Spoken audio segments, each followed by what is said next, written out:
So hello guys, so karon kami sa 7-Eleven Batu. So pauwi sa amin. Kanang juice drink muna kami. By the way, namin napunitan nga wallet dito sa Barangay Alihos.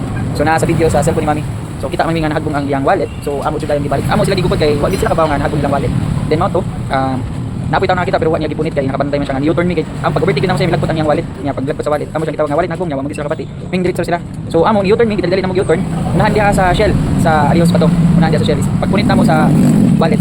So nadyo isuot nga mga ID o balta pero wala na mag-update. Then ang video is nasa iyang cellphone ni Mami. So kita na lang yung cellphone video para makita mo. So dapat be honest na para natin blessings mabot. Abdi siguro. Nataka.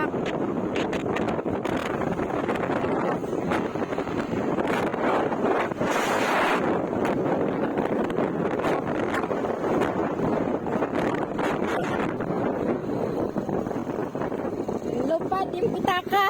Salamat. Sige. Sana dapat mga idea rin sa